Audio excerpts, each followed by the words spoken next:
Well, being mid-April, I was hoping to be able to film this outside, but we still have so much sand and salt here on the roads. Probably give it another week until the street sweeper comes out. So I'm going to film this one in the garage. Gonna kind of just go over this car, let you know what it is, what's done to it, and how it's got to this current state. Everything I've done to the car. I get asked a lot about the wheels, so I'll kind of go over the specs on those and just kind of give you guys a once over of what's done to this whole thing.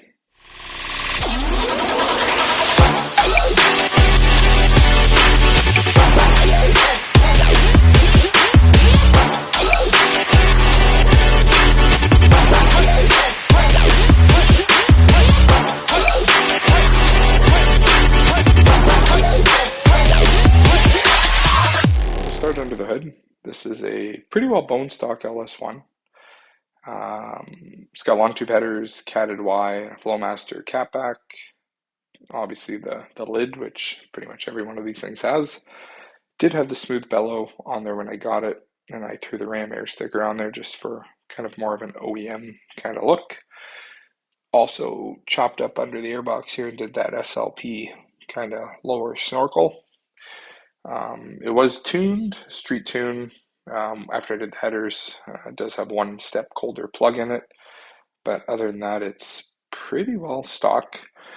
Transmission in this thing is again not opened up, pretty stock unit. It does have had a new clutch when I got the car in 2017. The shift detent Anti-Venom mod, I did that just to kind of smooth the shifts up, and then a Pro 5.0 shifter to kind of make things a little more positive than the stock Hurst that was in here. And the rear end is still a stock unexploded 10 bolt. I did put a TA girdle cover on it. Whether they help or not is kind of to be determined, but it is still living in there. If things change, then probably get a set of 410s and a beefier unit. But powertrain wise, it's pretty stock. Does get good gas mileage. I've been able to knock on the door 30 miles per gallon if I'm driving it normally, and still makes enough power to have fun.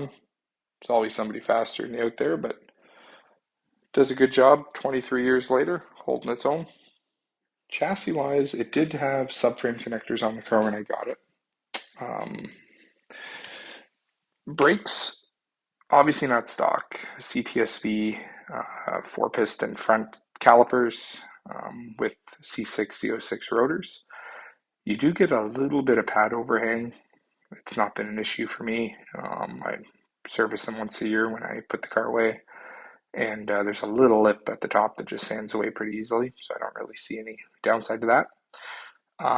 Brakes out back. Just stock stuff here. Painted the calipers to match the front. Delco rotors and pads. Really nothing fancy in the back of the car. Wheels are actually 4 OEM C6 Z06 wheels, but they're 4 fronts. So all 18-inch all the way around, same tire size, no spacers, everything bolts right up. Nice fitment. No rubbing, everything fits as it should. Center caps, got these blank ones on eBay, and then found these decals also on eBay. Had to trim them a bit to get them to fit, but I think they're kind of a nice OEM touch. Obviously, without the car being in the air, I can't really show you everything else, but it does have new front, lower and upper control arms, new sway bar links, new bushings, tubular UMI rear lower control arms, and adjustable panhard bar. Obviously, the strut tower brace, new torque arm bushing, Koni orange struts, BMR 1.25-inch drop springs. Pretty much every piece of rubber under there is new. I think ride height is just about perfect for not smashing things on the road, but just kind of getting rid of the wheel gap. I think it gives it a nice kind of stance myself, but obviously when I get it outside here, I'll be able to show you a little better. As for the exterior, don't really think the car needed much, honestly. The wheels, obviously. I did actually source an OEM last of the breed kit, and being pretty close to the end of production in a 2002, I think it's a nice touch on this particular car.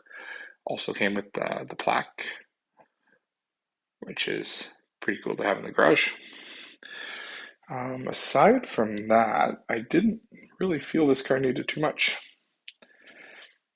I did the kind of flat black Seda exhaust panel, and I've had this on all my 4th gens, so that's just kind of a tradition thing that's carried on. Stubby antenna over there looks a little better than the non-working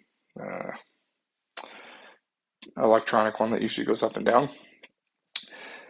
I did replace the sail panel. It had the usual bubbling that all these cars have. I was able to source this one off a 94 Camaro, get it prepped and painted and coated as per the GM bulletin, and then installed it here in the garage. Hasn't flown off yet, and no bubbles at all. This thing is smooth as glass, which is nice. Paint did not look like this when I got it. It is original. I've spent probably 20 to 30 hours buffing and ceramic coating it. It's not perfect. I know it's a little flaws, but it does have a lot of depth. I think it looks pretty good for a 23-year-old GM product. And yeah, other than that, that's kind of not much for the exterior. The car is pretty much as it left the factory, minus a few kind of little things just to modernize it a little bit. I did forget to mention I did do some lighting upgrades. Brass gears in the motors.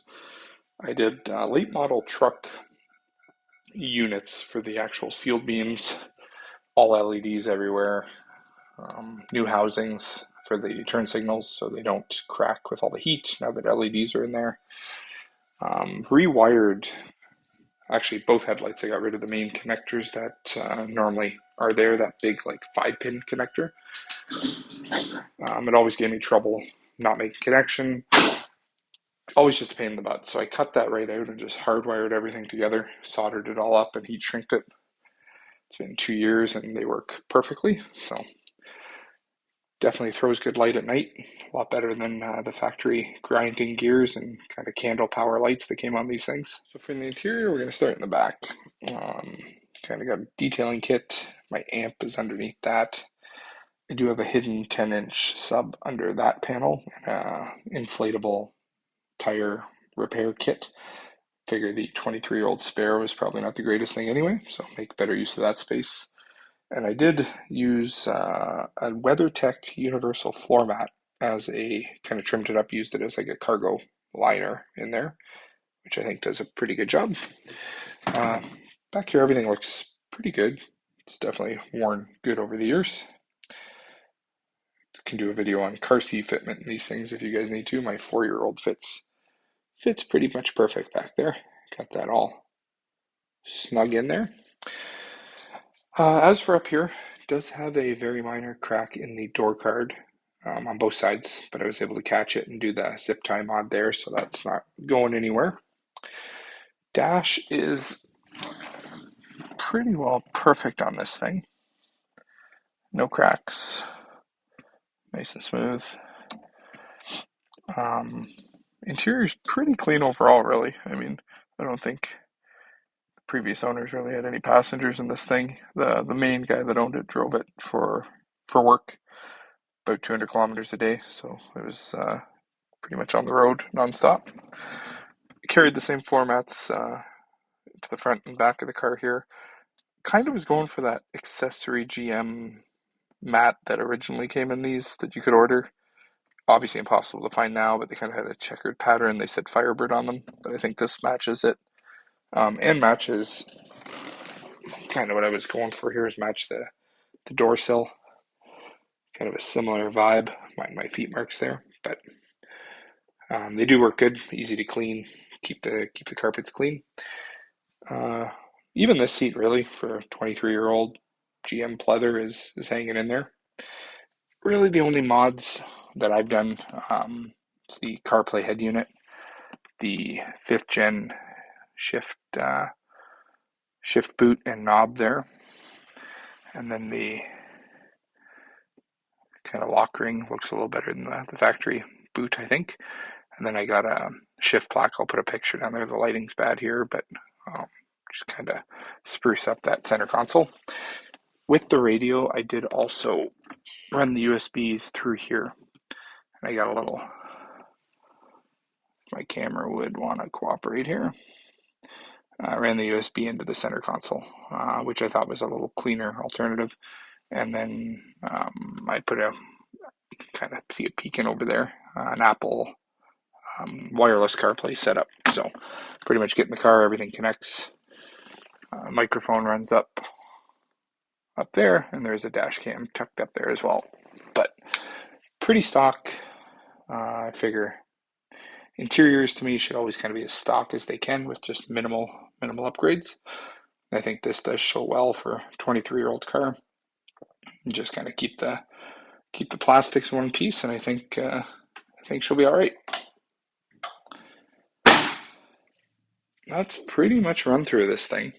I think next weekend, weather's supposed to be a little better. I'll probably get this thing out, get some proper pictures and videos, and probably give you a different perspective of it. But pretty much a stout bolt-on, refreshed, pretty high mileage, to be honest with you, with 236,000 K on this thing. But couldn't ask for a better summer cruiser. Not too worried if it gets a rock chip or a little road debris when you're driving it, but it does show quite well.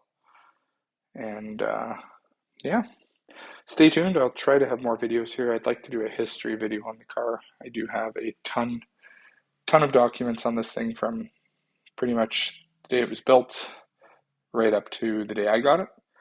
A lot of digging, a lot of pictures and stuff I found. I actually found a picture of this car at ASC during the WS6 conversion process.